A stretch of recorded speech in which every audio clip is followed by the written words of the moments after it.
পড়া বিষয় পক্ষ থেকে বলছি, তোমরা যারা থার্ড সেমিস্টার ক্লাস 12-এ পড়ো তাদের জন্য আমরা পড়ার বিষয় পক্ষ থেকে ইতিমধ্যে হিস্ট্রি, পল সায়েন্স, ফিলোসফি বা এডুকেশনের সিলেবাস দিয়ে দিয়েছি কোশ্চেন প্যাটার্ন সহ, এবং আমরা এই থার্ড সেমিস্টারে যে অবজেক্টিভ ভিত্তিক প্রশ্ন হবে তার কিন্তু উত্তরও দেওয়া শুরু করে দিয়েছি। ইতিপূর্বে আমরা রাষ্ট্রবিজ্ঞানের যে প্রথম ইউনিটের চ্যাপ্টার দ্বিতীয় বিশ্বযুদ্ধোত্তর পর্বে আন্তর্জাতিক সম্পর্ক, যাতে 8 নাম্বার আছে যা উচ্চ মাধ্যমিক শিক্ষা সংসদ বরাদ্দ করেছে, তার প্রথম পার্ট আমরা দিয়ে দিয়েছিলাম। আজকে আমরা এই দ্বিতীয় পার্ট কিন্তু শুরু করব। তোমরা জানো যে তৃতীয় সেমিস্টার তোমরা মাধ্যমিক পরীক্ষা যেভাবে দিয়েছো, অর্থাৎ বাইরের স্কুলে পরীক্ষা দেবে, 2 বোর্ড প্রশ্ন করবে, বাইরের শিক্ষক শিক্ষিকাগণ খাতা দেখবেন, এবং এই থার্ড সেমিস্টার বা ফোর্থ সেমিস্টারের ভিত্তিতেই তোমাদের কিন্তু ক্লাস 12-এর রেজাল্ট হবে। কাজেই তোমরা ফার্স্ট বা সেকেন্ড সেমিস্টারে যাই করে না থাকো না কেন, এই থার্ড এবং ফোর্থ সেমিস্টারে কিন্তু অবশ্যই ভালো করে পড়ো। এবং আমরা পড়ার বিষয় পক্ষ থেকে যে হিস্ট্রি, পল সায়েন্স, ফিলোসফি বা এডুকেশন এর অধ্যায়ভিত্তিক যে গুরুত্বপূর্ণ প্রশ্ন আছে সেগুলো কিন্তু আমরা উত্তরসহ আলোচনা করে দেব, বা উচ্চ মাধ্যমিক শিক্ষা সংসদ যে থার্ড সেমিস্টারে যে মডিউল কোশ্চেন এনেছে সেই কোশ্চেনের কিন্তু সমস্ত কিছু সলভ করে দেব। এছাড়া আমরা এই যে থার্ড সেমিস্টারে তোমাদের যেহেতু অবজেক্টিভ কোশ্চেন হবে, ওএমআর শিটে হবে, এই ওএমআর শিট ফিল আপ করাও কিন্তু আমরা করে দিয়েছি। কাজেই যদি তোমাদের দরকার হয় অবশ্যই ডিসক্রিপশন বক্সে দেখে নিও। যদি ভালো লাগে তাহলেই চ্যানেলটি লাইক করো বা সাবস্ক্রাইব করো বা বেল আইকন টিপে রেখো। আরেকটা কথা, যে তোমরা যারা সেকেন্ড সেমিস্টার দিলে এবং দেখো আমরা যে প্রশ্নগুলো দিয়েছি কী পরিমাণ কমন এসেছে। তোমাদের স্কুলের শ্রদ্ধেয় শিক্ষক শিক্ষিকাগণ প্রশ্ন করলেও আমরা যে সার্বিকভাবে প্রশ্ন দিয়েছি, সাজেশান দিয়েছি, সেই সাজেশান থেকে কিন্তু প্রায় সমস্ত প্রশ্নই আছে, সমস্ত স্কুলের সমস্ত প্রশ্নই আছে। কাজেই আবার বলছি, দেখে নিও। দেখে যদি বিশ্বাস হয় তাহলে চ্যানেলটি লাইক করো বা সাবস্ক্রাইব করো বা বেল আইকন টিপে রেখো। তা চলো আমরা রাষ্ট্রবিজ্ঞান থার্ড সেমিস্টার ক্লাস 12 ইউনিট 1 দ্বিতীয় বিশ্বযুদ্ধোত্তর পর্বে আন্তর্জাতিক সম্পর্ক দ্বিতীয় পার্টটা শুরু করি। আমরা আমাদের এই প্রথম পার্টে 25টা অবজেক্টিভ দিয়েছিলাম। লাস্ট ছিল গ্লাসনস্ট ও পেরেস্ত্রয়িকা নীতি দুটির প্রবক্তা হলেন মার্কিন রাষ্ট্রপ্রধান গর্বাচভ। এবার আজকেটা শুরু করি, পার্ট 2টা।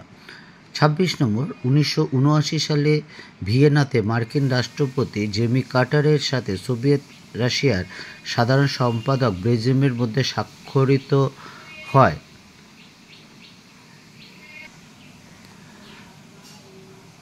দেখো 26টা, 1779 সালে ভিয়েনাতে মার্কিন রাষ্ট্রপতি জিমি কার্টারের সাথে সোভিয়েত রাশিয়ার সাধারণ সম্পাদক ব্রেজনেভের মধ্যে স্বাক্ষরিত হয় সল্ট 2 চুক্তিটি।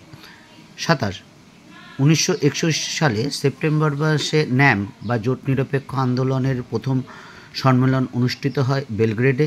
28, 1939 সালে জার্মানি পোল্যান্ড আক্রমণ করলে দ্বিতীয় বিশ্বযুদ্ধের সূত্রপাত হয়।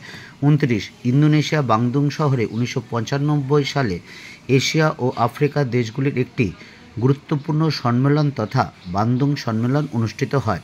30, 1955 সালে বাংদুং সম্মেলনে 10টি নীতি গৃহীত হয় যা পরবর্তীকালে জোট নিরপেক্ষ আন্দোলনের মূল ভিত্তি হিসাবে কাজ করে। 31, তোমরা দেখো বর্তমান জোট নিরপেক্ষ আন্দোলনের সদস্য সংখ্যা হলো 120টি দেশ।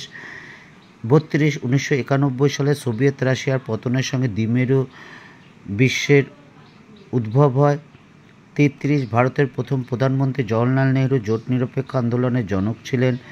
34, 1989 সালে বেলগ্রেড শীর্ষ সম্মেলনে সমৃদ্ধ জাতিপুঞ্জের নেতৃত্বে একটি গ্রহ সংরক্ষণ তহবিল গঠনের প্রস্তাব করেন। 35, 1954 সালে তিব্বতকে নিয়ে ভারত ও চীনের মধ্যে পঞ্চশীল চুক্তি স্বাক্ষরিত হয়। ভারতের প্রধানমন্ত্রী জওহরলাল নেহরু এবং চীনের প্রধানমন্ত্রী চৌ এন-লাইয়ের মধ্যে এটা স্বাক্ষরিত হয়েছিল।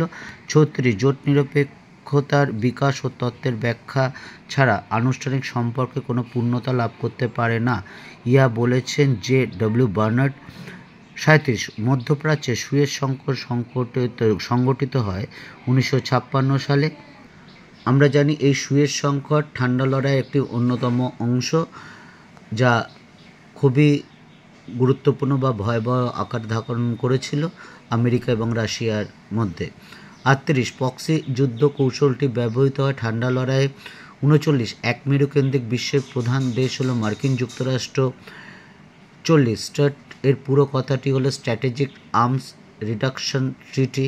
50 শান্তিপূর্ণ সহাবস্থানের নীতি ঘোষণা করেন নিকিতা ক্রুশ্চেভ, সোভিয়েত রাশিয়ার রাষ্ট্রপ্রধান। এই ছিল তোমাদের প্রথম 50টি কোশ্চেন। এগুলো তোমরা খুব ভালো করে পড়ো, তাহলে দেখবে তোমরা এই চ্যাপ্টারে যে 8 নাম্বার আছে সেই 8 নাম্বার কিন্তু অবশ্যই কমন পাবে। আমরা পরের বিষয়ের পক্ষ থেকে হিস্ট্রি, পল সায়েন্স, ফিলোসফি বা এডুকেশনের আমরা সমস্ত কিছু নিয়ে আলোচনা করব। শুধু তাই নয়, উচ্চ মাধ্যমিক শিক্ষা সংসদের যে প্রশ্নের প্যাটার্ন, সেই প্রশ্নের প্যাটার্ন মেনটেন করে বা প্রশ্নের মডেল দিয়েছে সেগুলো আলোচনা করব। সেগুলো একটু শেষ হয়ে যাক, আমরা একটু এগিয়ে যাই। তারপর এছাড়া আমরা তোমাদের ওয়েমার শিটে পরীক্ষা দিতে হবে, থার্ড সেমিস্টারে কী করে ওয়েমার শিট ফিল আপ করতে হয় সেটা আমরা আলোচনা করে দিয়েছি। যদি তোমাদের মনে হয় তোমাদের চ্যানেলটি উপকার হবে বা ভালো লাগছে, তাহলে অবশ্যই চ্যানেলটি লাইক করো বা সাবস্ক্রাইব করো বা বেল আইকন টিপে রেখো। পরের বিষয়ের পক্ষ থেকে এতটুকুই। অগ্রিম শুভেচ্ছা রইল সকলের জন্য।